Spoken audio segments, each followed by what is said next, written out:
전능하신 하나님 감사합니다. 복된 주일 맞이하여서 예배함이 기쁨입니다.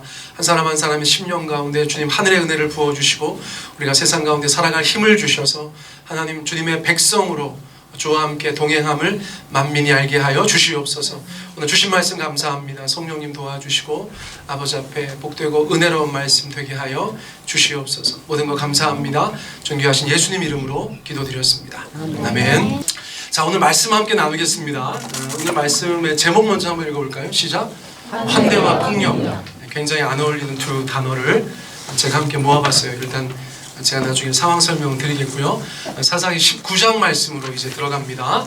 우리 본문은 10절부터 15절까지 우리 큰 소리로 함께 읽겠습니다. 시작. 그 사람이 다시 밤을 지내고자 하지 아니하여 일어나서 떠나 여부스 맞은편에 이르렀으니 여부스는 곧 예루살렘이라 안장지은 나귀 2마리와 첩이 그와 함께 하였더라.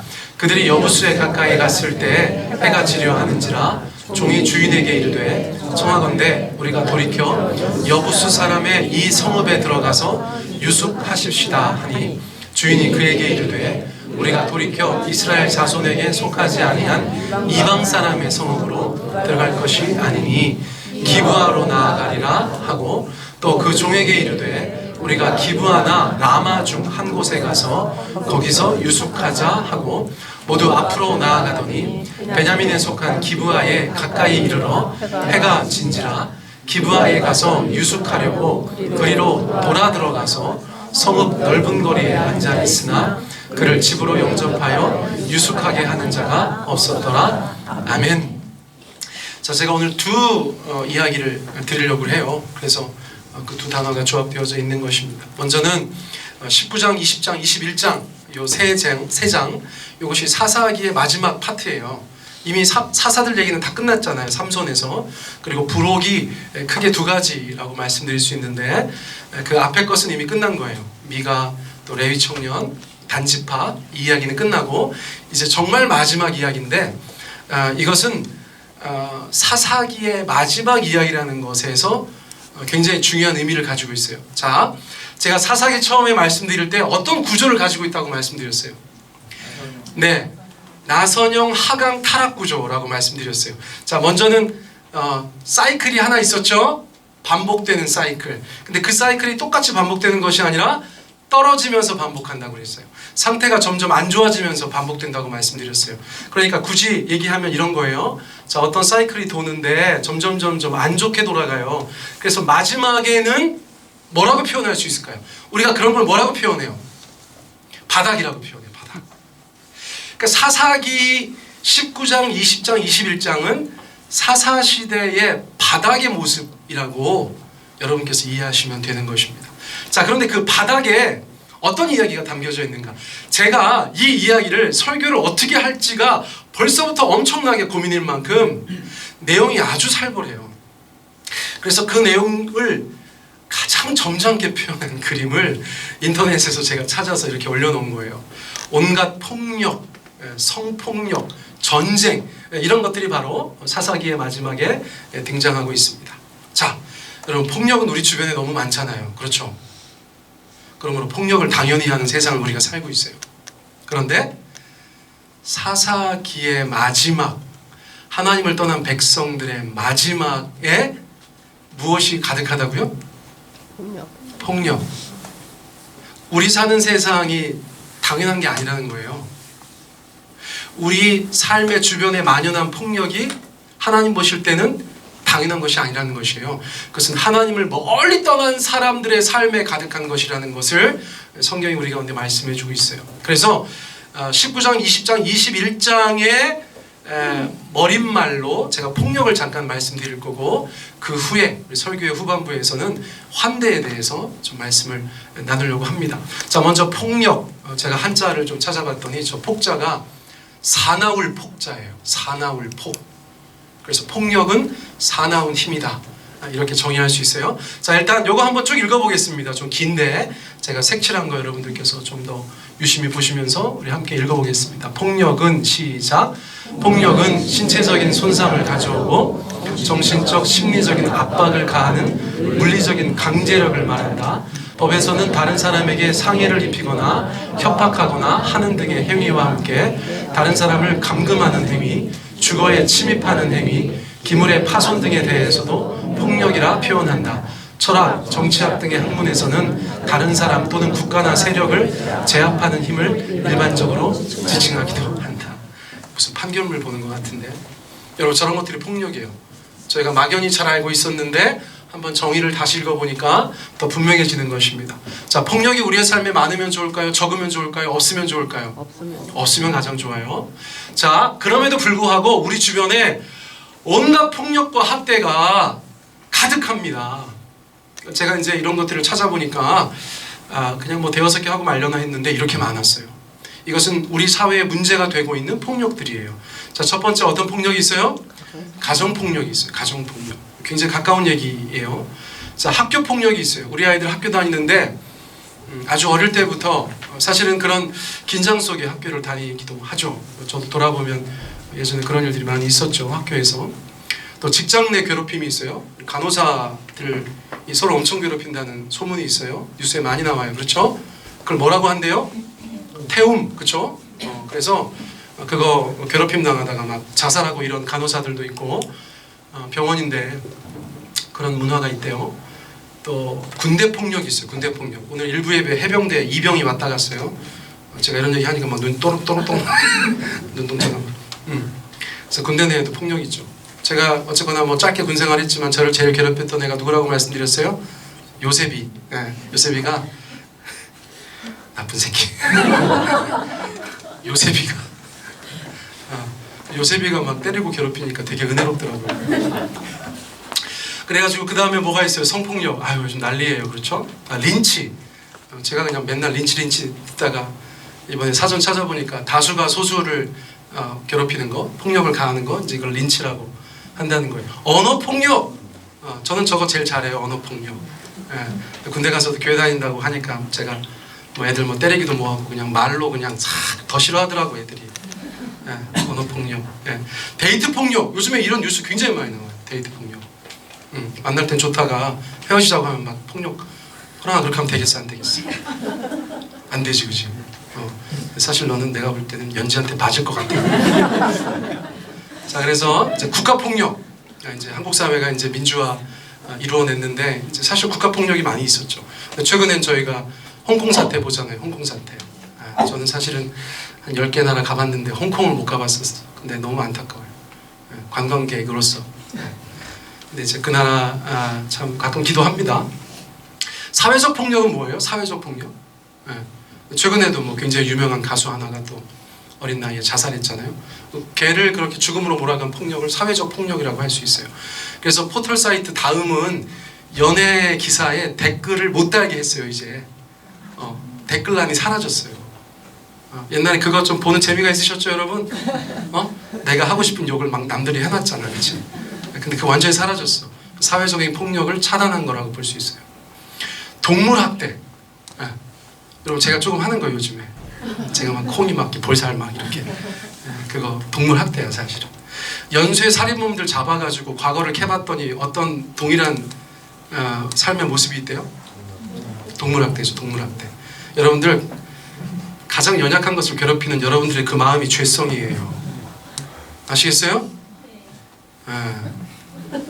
아무튼 집에서 개고양이 괴롭히는 사람들은 인간들을 괴롭힐 수 있어. 그래서 이 모든 폭력들과 학대들이 우리 주변에 만연해요. 우리가 모른 척하고 지금 앉아있지만 사실 이 폭력들이 우리 주변에 만연해 있어요. 하나님은 어떻게 생각하실 것 같으세요? 하나님은 원래 그런 거야 이렇게 말씀하실 것 같으세요? 여러분 시편 말씀 같이 한번 읽어보겠습니다. 시작. 여호와는 의인을 감찰하시고 악인과 폭력을 좋아하는 자를 마음에 미워하시도다. 자, 하나님이 미워하는 사람이 있으시대. 세상에 그 사랑의 하나님, 은혜의 하나님이 미워하는 사람이 있으시대. 누굴 미워하신대요? 영어 성경 보니까 그냥 이 문장으로 온전하게 표현하고 있어요. 하나님은 폭력을 사랑하는 자, 폭력을 좋아하는 자를 미워하신대요. 여러분들 그분이 은혜의 하나님이세요. 여러분들 다 사랑하시는데 여러분들이 너무 폭력적이시면 하나님 미워하실 거야. 우리 주변의 그 폭력적인 삶, 그런 모든 것에 대해서 하나님의 마음은 굉장히 분명하시다는 거예요. 근데 제가 조금 더 무서운 얘기 해드릴게요. 여러분, 하나님께서 세상을 만드시고 심히 좋아하셨어요. 그런데 죄가 들어왔어. 이 죄 많은 세상이 점점 타락해 갔어. 그래서 하나님께서 창세기 6장 말씀에 보면 전 세계적인 홍수를 일으키셔서 심판을 하시잖아요. 그 직전의 구절이에요. 우리 같이 한번 읽어볼까요? 시작. 그때 온 땅이 하나님 앞에 부패하여 포악함이 땅에 가득한지라. 포악함이 땅에 가득한지라. 영어 성경으로 보면 뭐라고 되어 있어요? 그때 폭력이 세상에 가득했다. 폭력이 세상에 가득했다. 여러분, 같은 맥락이에요. 하나님을 떠난 사사 시대의 끝에 폭력이 가득했던 것처럼 하나님을 떠난 세상 사람들, 그 타락한 세상의 끝에 폭력이 가득했다는 거예요. 그러니까 하나님께서 그 꼴을 못 보시는 거예요. 와, 내가 지은 세상이 마귀욕에 넘어가서 사람들이 그렇게 죄를 지으면서 나를 떠나서 서로 그렇게 부패하고 타락해 가더니 마지막에는 폭력이 만연한 세상이구나. 하나님께서 그것을 물로 쓸어버리셨다는 거예요. 그러니까 우리 각자 안에 있는 폭력성과 우리의 삶에 있는 폭력에 대해서 여러분들이 양보하시면 되겠어요? 안 되시겠어요? 안 돼요. 왜냐하면 여러분, 우리가 아무리 은혜의 시대를 살고 있다고 하지만 하나님이 근본 그것에 대해서 미워하신다는 것을 우리가 어떻게 무시할 수 있겠어요? 자, 어쩌면 여러분, 우리의 그런 삶의 여러 가지 태도와 우리의 삶의 그런 모양들이 하나님 앞에서 너 조심해, 너 경고한다, 너 계속 그러면 내가 너 좀 다룬다, 너 이런 경고의 울림이 될 수도 있어요. 왜냐하면 하나님께서 그것을 심판하시는 주요 이유라고 우리 가운데 알려주셨기 때문이에요. 자, 여기까지 제가 19장, 20장, 21장 그 세 장 가운데 들어가면서 이제 그 시대에 만연했던 폭력에 대해서 제가 잠깐 말씀드린 거고요. 이제 그렇게 폭력이 가득한 세상 속에서 이스라엘 백성들이 하나님을 멀리 떠나서 잃어버린 것들이 있다는 거예요. 이거는 폭력과도 좀 상관관계에 있어요.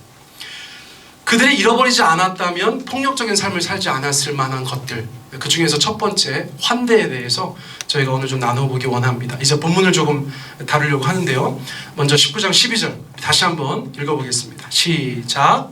주인이 그에게 이르되 우리가 들켜 이스라엘 자손에게 속하지 아니한 이방 사람의 성으로 들어갈 것이 아니니 기브아로 나아가리라 하고.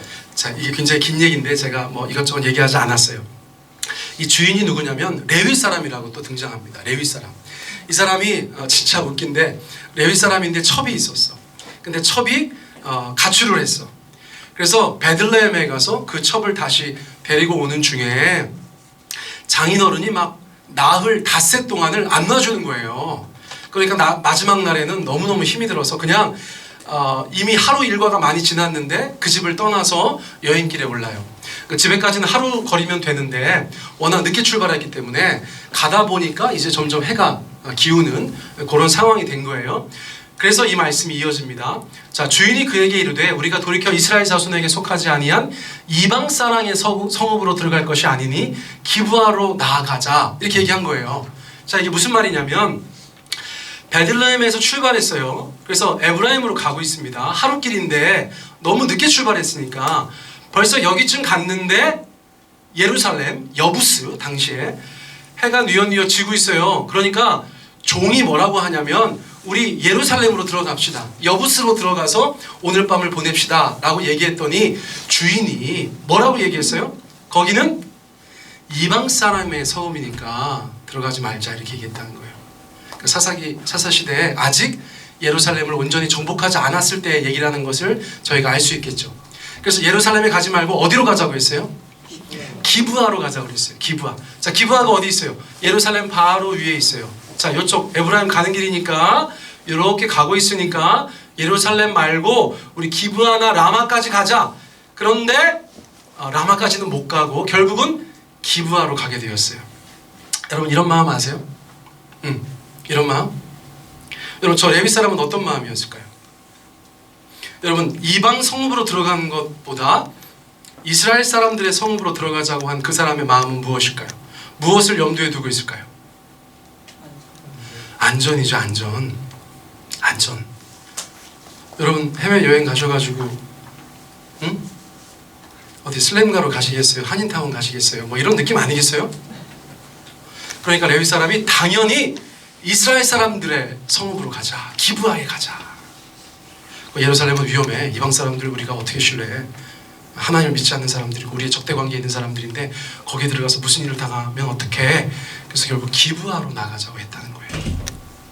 여러분, 저희가 어디 상점이라도 들어갔을 때 거기 사장님이 네 시작은 미약하시나 나중은 창대하리라 이런 거 액자라도 하나 걸어놓으면 마음이 좀 편하지 않습니까? 안 그러세요? 좀 그런 게 있죠. 당연히 우리가 믿는 사람이니까. 그래서 뭐 되게 아는 척 했는데 그분은 알바셨어. 그런 경우 많아. 교회 다니세요? 저희 사장님이 다닙니다. 막 이런 경우도 있잖아요. 그렇죠? 저도 생각해보면 결혼할 때 제 웨딩 사진 촬영을 했습니다. 그때도 그런 게 있었죠. 당연히. 그래서 저희 아내하고 이제 뭐 연애 5년이나 하고 대전에 그냥 그런 웨딩샵 당시에 유명했던 몇몇 곳을 이제 다니면서 그 얼마나 참 아유 지명아 네가 왜 좋아하냐. 가슴 아파. 다니는데 이제 그때 서대전 사거리 하나 있었어요. 제가 이제 구체적인 상호명을 얘기하지 않겠습니다. 제법 유명했습니다. 대전에서. 다른 데 다 다니고 저희 아내가 이제 그때 당시에 은행동에 한 군데를 이제 딱 생각을 하고 있었어요. 그런데 그냥 가는 거지. 그냥 저기 있다. 저기도 한번 가볼까 하고 갔다가 저희 모교회 교인을 만난 거예요. 제가 그때 이제 사부 예배 찬양인들을 하고 있었는데 교회가 워낙 크니까 앞에 서면은 얼굴이 엄청 팔려. 앞에 선 사람이. 근데 회중들은 누군지 모르잖아요. 그래서 거기 딱 들어갔는데 갑자기 사장님이 저를 딱 보더니 찬양인도! 이러는 거예요. 잘못 들어갔어. 잘못 들어갔어. 이분은 뭐 상술이 대단하신 것 같아. 지금 돌아보면. 잘해줄 테니까 앉으셔! 그래가지고 앉아가지고 결국 계약까지 했잖아. 너무 잘못했어. 사람이 그렇게 물러 터지면 안 돼. 이렇게 모면하고 나왔어야 되는데. 그래가지고 결혼하고 나서 그 앨범은 다시는 안 봐요. 막 거의 재혼같이 사진을 찍었어. 저는 막 중후한 막 아저씨 같이 나오고 저희 아내는 막 그거 제가 꺼내기만 하면 막 난리가 안 봐! 막 이래요. 그러니까 이제 믿는 사람이라고 갔는데 잘해주셔야 돼. 할렐루야.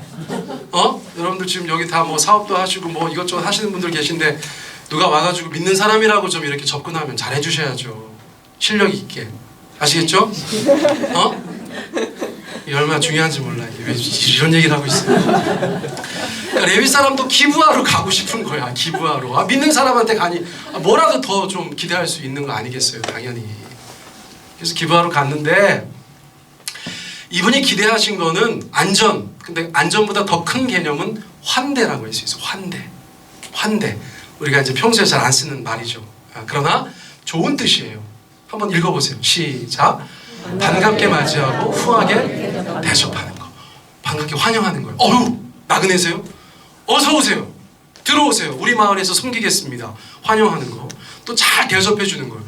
이거 드시고 가세요. 아이고, 이거 뭐 잘 드시지도 못했겠네. 여행 중에 이거 드셔. 따뜻하게 차라도 내오고 음식이라도 내오고. 이게 환대. 환대.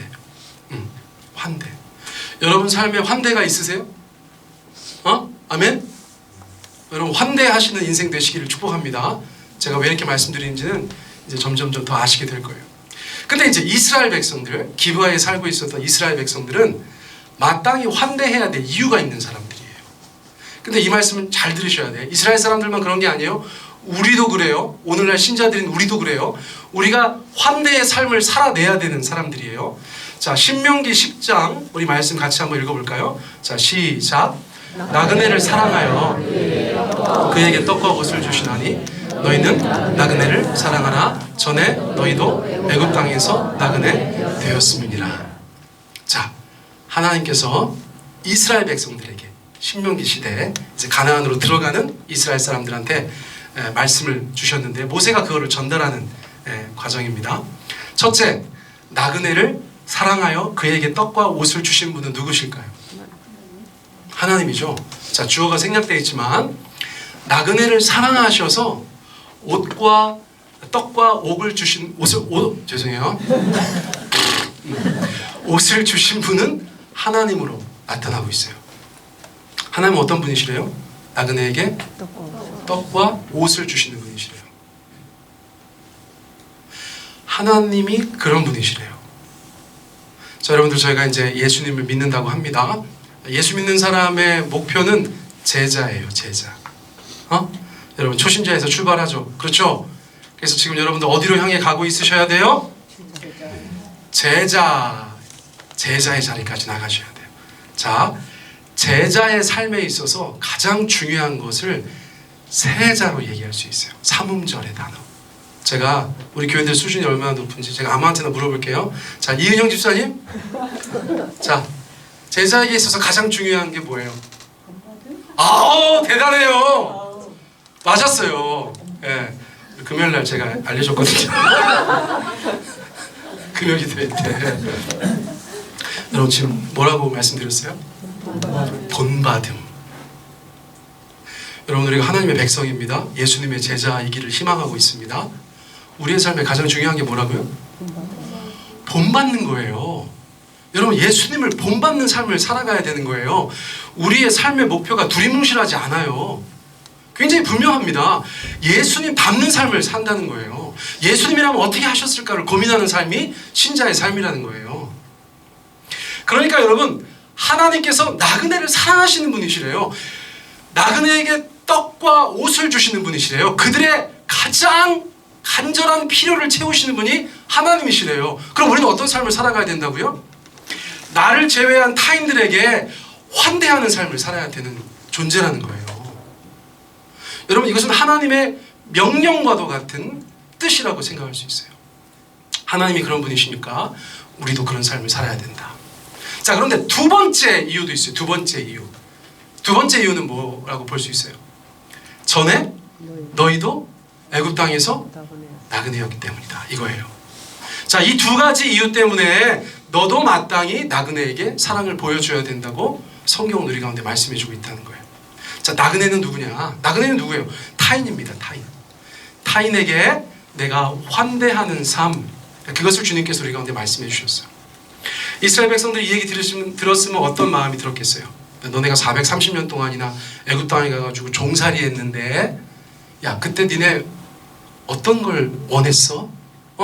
애굽 사람들이 너네한테 어떻게 해줬으면 좋았겠다고 생각했어? 날마다 그 생각했잖아. 이런 것 좀 안 시켰으면, 이랬을 때 나를 때리지 않았으면, 이랬을 때 이런 것 좀 줬으면, 이렇게 말해줬으면 하는, 뭐뭐 했으면 하는 것들이 얼마나 많았어.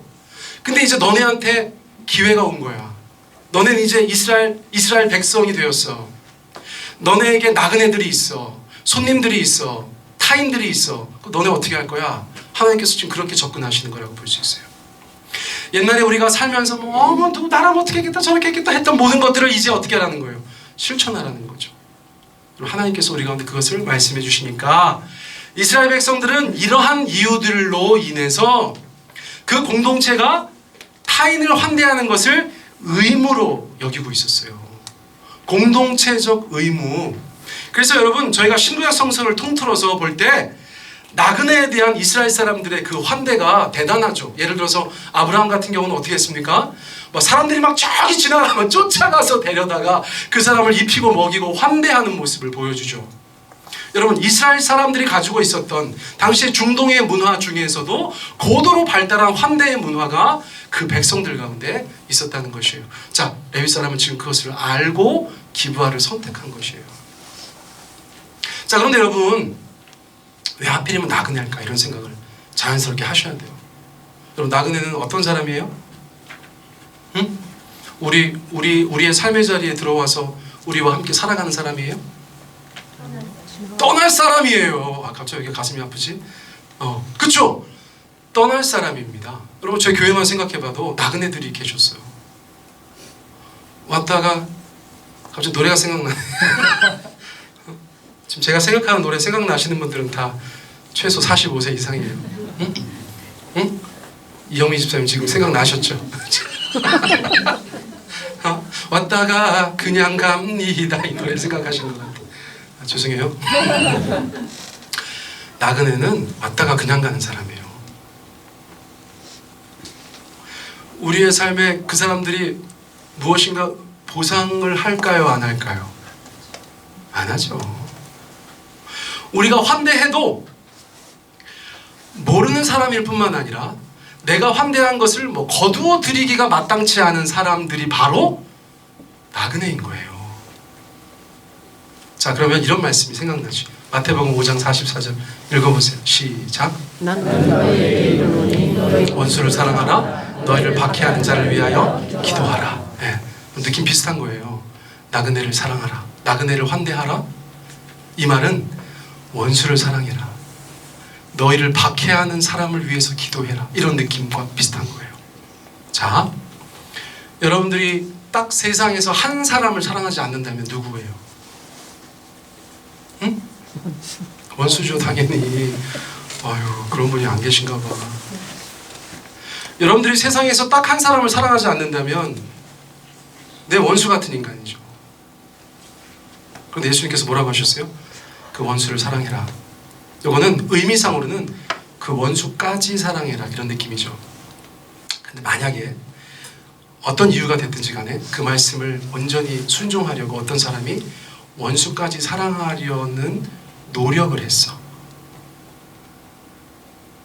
자, 여러분들이 세상에서 딱 한 사람을 위해서 기도하지 않는다면 누굴까요? 나를 박해하는 사람이죠.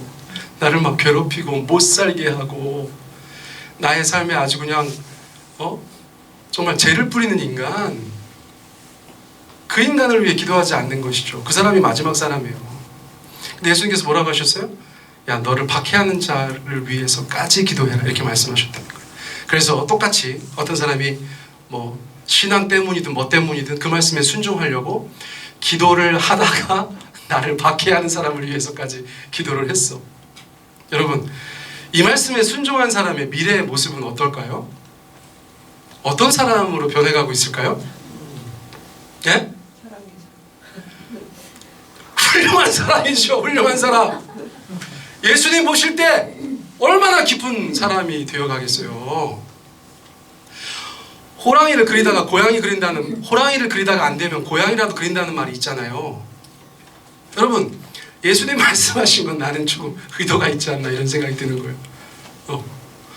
원수까지 사랑하려고 하는 사람의 삶, 나를 박해하는 사람을 위해서까지 기도하려고 하는 사람의 삶, 모르는 사람, 나한테 보답할 수 없는 사람인 걸 뻔히 알면서 그 사람까지 환대하는 삶을 살아가는 사람은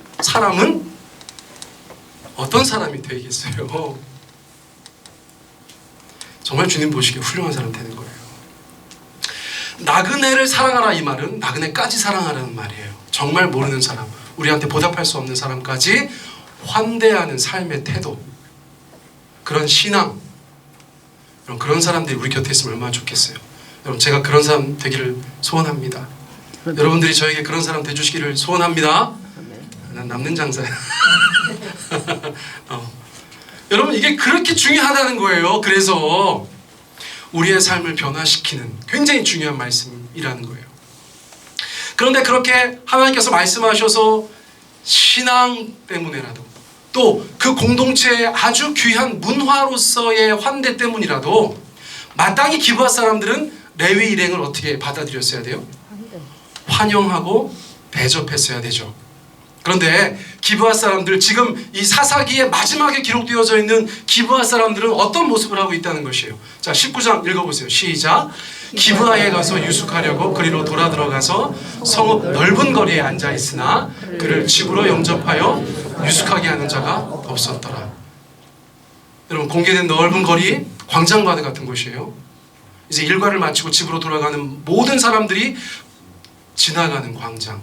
그래서 여행객들은 거기 이렇게 있으면 누구든지 와서 그 공동체의 의무를 실행하는 사람들이 그들을 영접하여서 자기 집으로 데려가서 그를 유숙하게 해야 되는 당연한 일이 벌어지고 있지 않아요.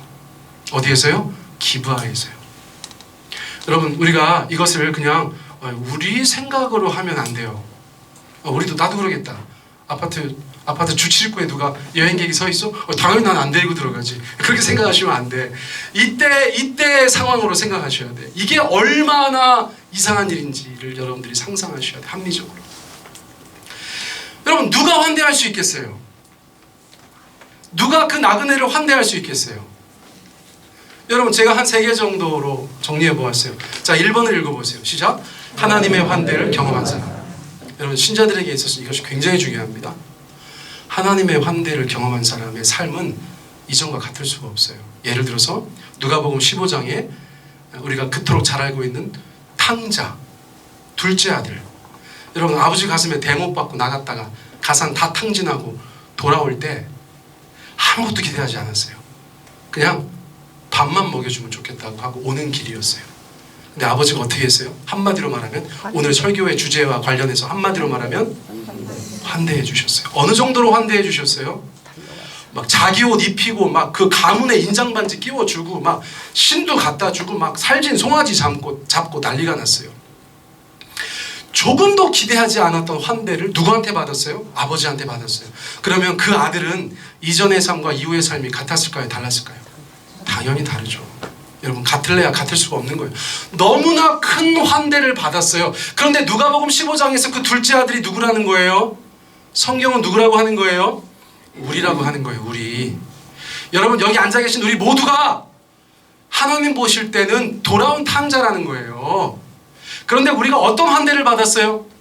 하나님께서 우리의 과거에 대해서 묻지 않으셨어요. 너 그 돈 어디 가서 썼는지 캐묻지 않으셨어요. 너 어떤 삶을 살았는지 묻지 않으셨어요. 내 아들아, 내 딸아, 네가 다시 돌아와서 너무 기쁘다 안아주시고 자녀의 권세를 회복해 주셨다는 거예요. 여러분, 그러한 정상적이고 은혜로운 신자됨의 과정을 여러분들이 거치셨다면 이전 삶과 지금의 삶이 결단코 같으실 수가 없어요. 누가 세상 사람들을 환대할 수 있는가? 하나님의 환대를 경험한 사람이에요. 누가 더 세상 사람들에게 환대를 베풀 수 있는가? 하나님의 환대를 더 많이 경험한 사람들이에요.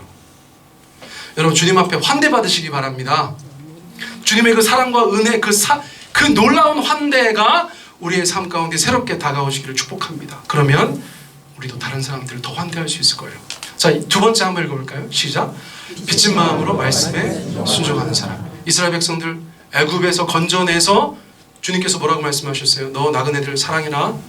둘째 아들 어떻게 하셨어요? 그 과거에 그 정말 너무나 불행했던 삶에서 건져내셔서 다시 자녀의 권세 주시면서 너 이제는 내 아들로 살아라 얘기하셨을 때 그 모든 사람들이 공통적으로 갖는 마음은 뭐예요? 빚진 마음, 빚진 마음. 이건 성도한테 굉장히 중요한 거예요. 여러분, 하나님 앞에 빚진 마음이 있으셔야 돼요. 하나님께 빚진 마음이 있으셔야 돼요. 여러분, 이게 없는 사람에 대해서 예수님은 항상 대노하시죠. 대노. 여러분, 신약 성서에 그런 이야기들이 굉장히 많아요.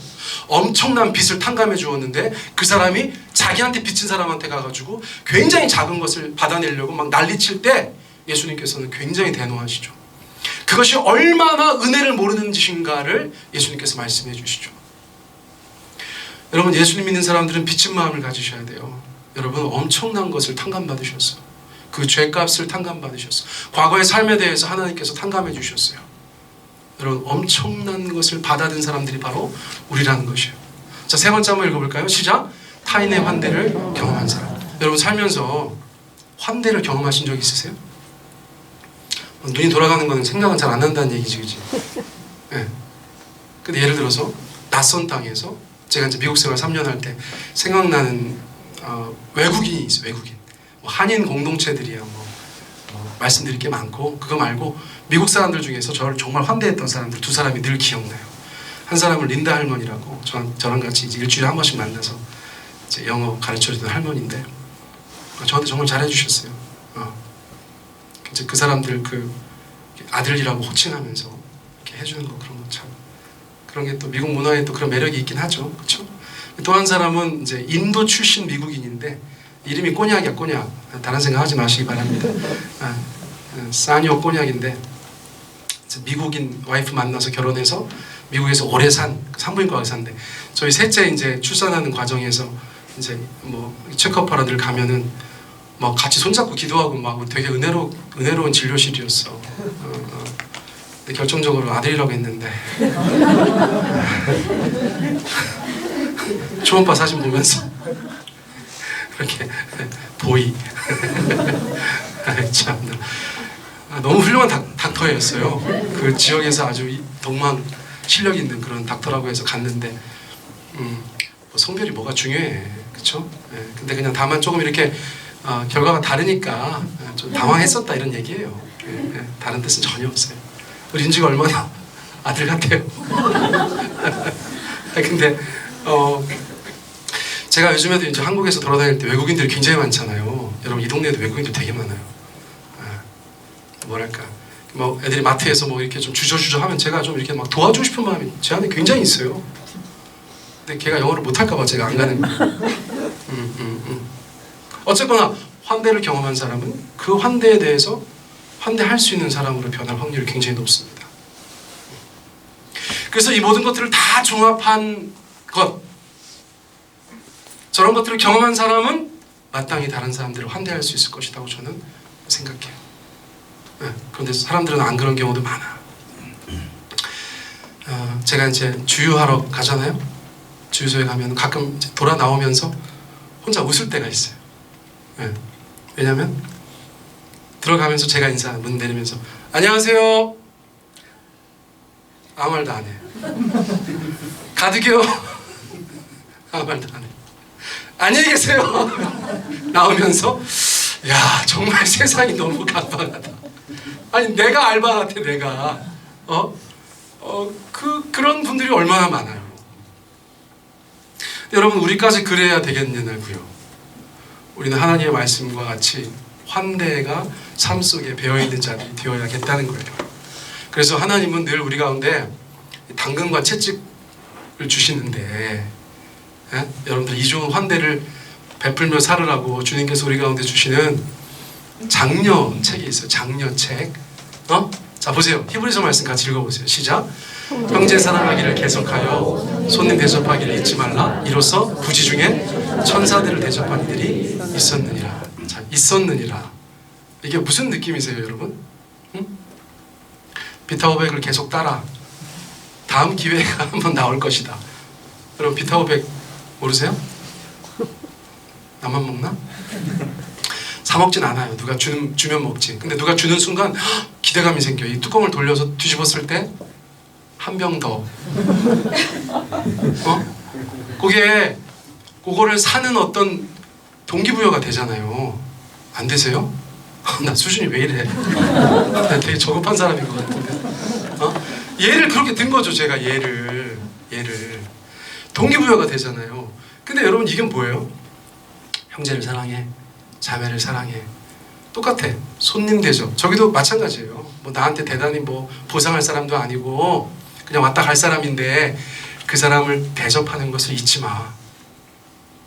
아 왜요? 우리가 왜 그래야 돼요? 에이 굳이. 그럴 때 주님께서 뭐라고 하셨어요? 니네 그러다가 부지 중에 천사를 대접한다. 응? 나도 모르는 사이에 천사를 대접한다는 거예요. 여러분 저 말씀이 마음속에 딱 자리 잡은 사람들은 다른 사람들에 대해서 어떻게 대할까요? 응? 막 비기 싫은 남편을 보면서 어떤 생각이 들까요? 네가 혹시 천사니? 혹시 천사일지도 모르겠구나. 그러면서 부지주시 이렇게 잘하게 되지 않겠어? 오늘 얘가 계속 안 좋네. 너무 비기 싫은 어떤 사람을 보면서 그래 내가 너 사랑한다. 내가 너 대접하는 거 잊지 않으마. 이러다가 부지중에 천사를 대접하는. 천사를 대접한다는 건 어떤 뜻일까요? 영적인 로또 같은 거죠. 우리가 신자의 삶에 있어서 하나님의 사자를 접한다, 만난다는 것으로 상징되어지는 어떤 기가 막힌 일이 우리의 형제 사랑함과 손님 대접하기를 잊지 않는 그 삶을 계속해서 살아나갈 때 어느 삶의 시점에 그런 영적인 로또가 우리의 삶 가운데 주어질 수도 있다는 장려의 말씀이죠. 장려의 말씀. 또 하나는 뭐예요? 예수님 직접 하신 말씀이에요. 마태복음 25장 우리 같이 한번 읽어보겠습니다. 시작.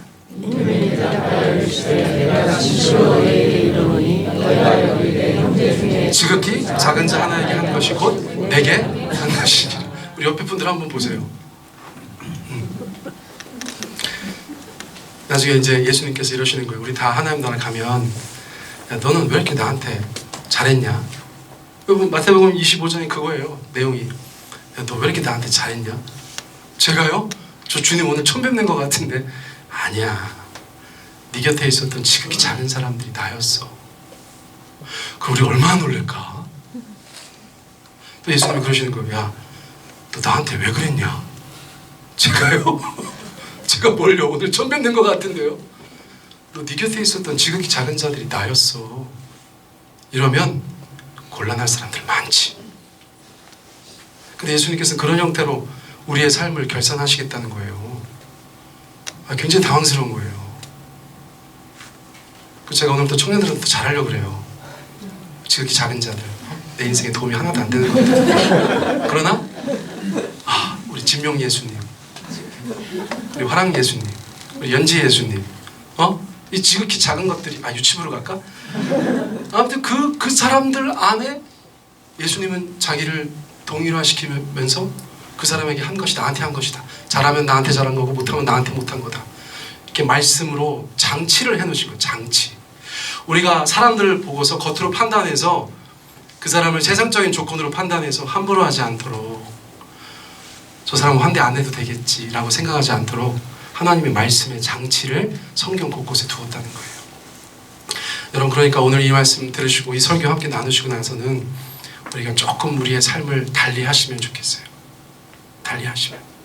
일단 저한테 좀 잘해주시면 좋겠어요. 할렐루야. 그럼 저도 여러분들한테 더 잘할 거예요. 그럼 어떤 교회 문화가 형성될까요? 환대하는 문화. 여러분, 교인이 처음 오셨어. 모르는 분이 오셨어. 어떻게 하셔야 돼?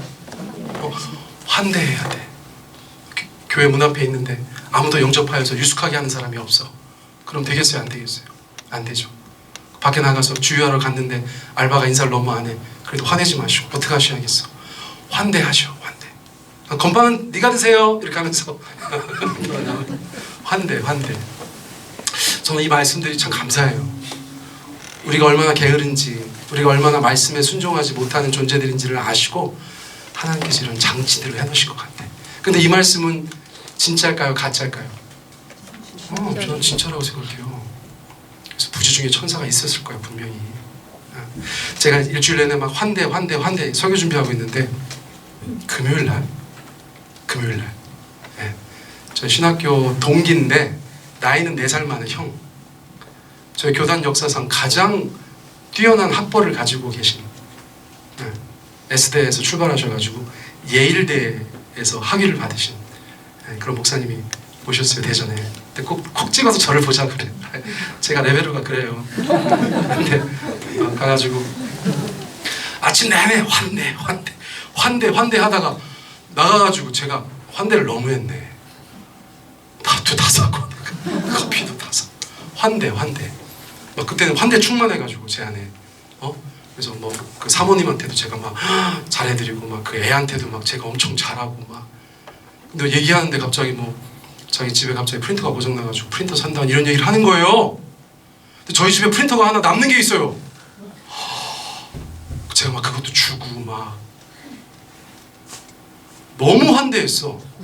근데 그 인간은 나그네거든, 나한테는.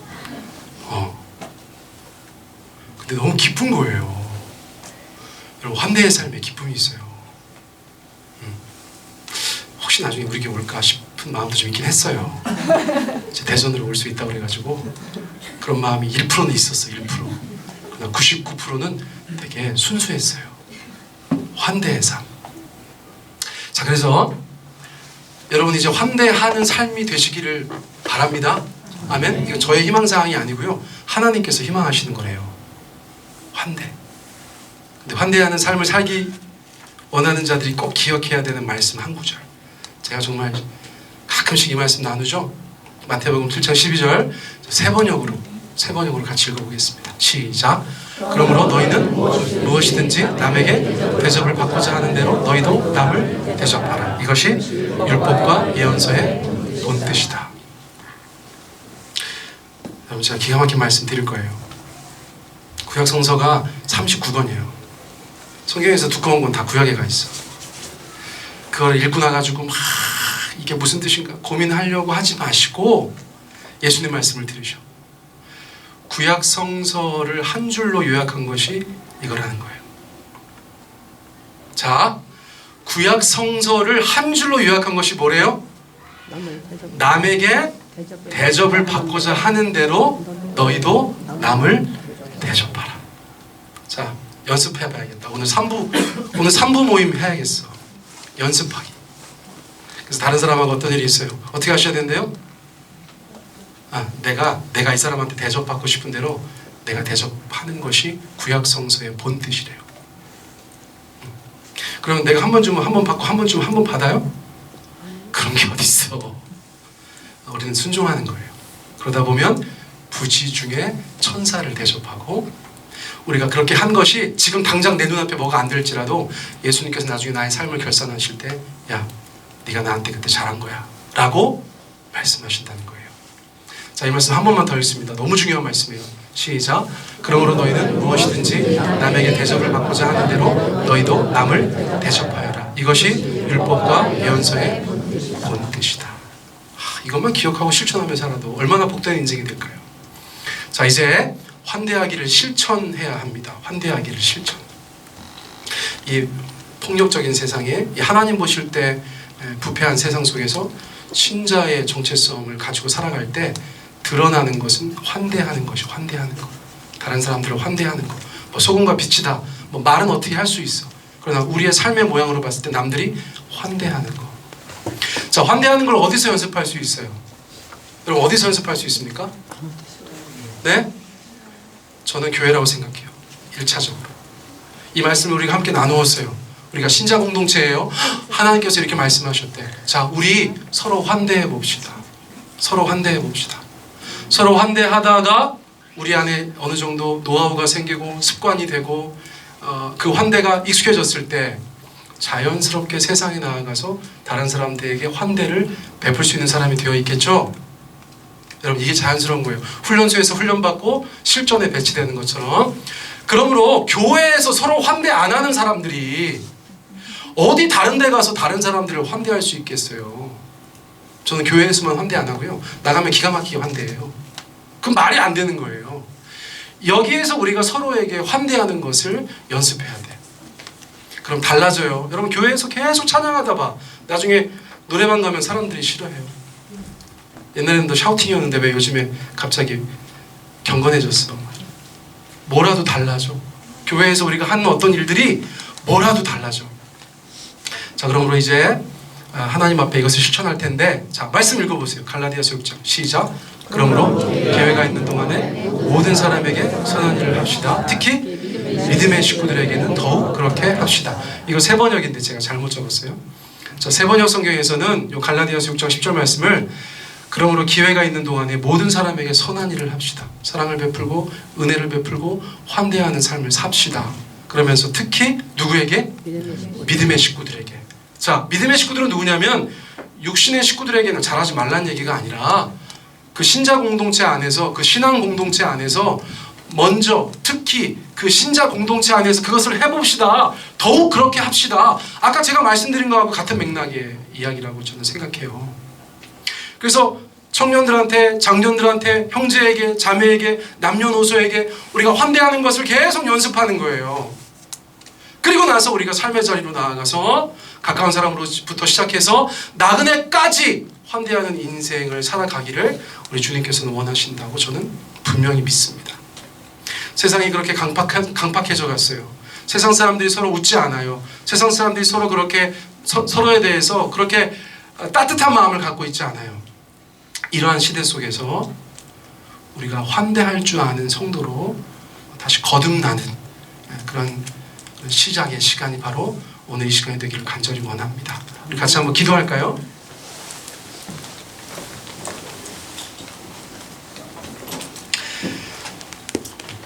우리 먼저 우리가 왜 세상 사람들을 환대해야 되는지, 또 우리가 왜 서로를 환대해야 되는지 제가 말씀드린 그 성경 구절들을 떠올리면서 한번 생각해 보셨으면 좋겠어요. 하나님께서 우리를 환대하셨어요. 그러므로 우리는 빚진 자예요.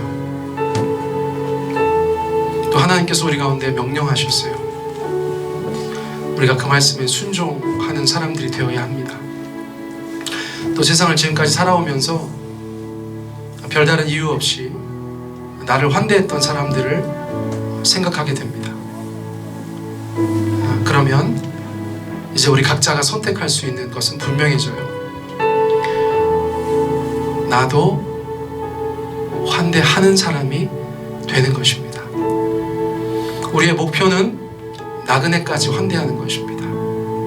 우리의 삶에 스쳐 지나가는 사람들까지 환대하는 삶. 그러므로 그 안에 있는 사람들, 더 가까운 사람들, 더 가까운 사람들, 더 가까운 사람들은 마땅히 환대할 수 있는 인생이 될 거예요.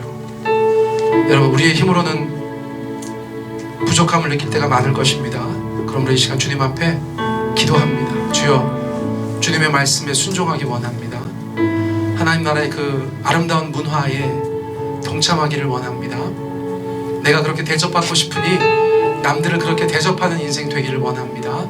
주여, 나를 도와주십시오. 우리 가정을 도와주십시오. 우리 교회 공동체를 도와주십시오. 하나님의 사랑과 은혜가 그렇게 우리로부터 시작되어서 다른 사람들 가운데 전달되어지는 아름다운 인생들 다 되게 하여 주십시오. 우리 2, 3분 정도 이 말씀만 붙잡고 우리 같이 기도 드리겠습니다. 사랑의 하나님, 감사합니다. 오늘 우리 가운데 주께서 말씀하신 그 환대를 저희들이 아버지 마음에 새롭게 새길 수 있도록 주님 인도하여 주시옵소서. 하나님 아버지, 그렇습니다. 우리가 이 땅을 살아가면서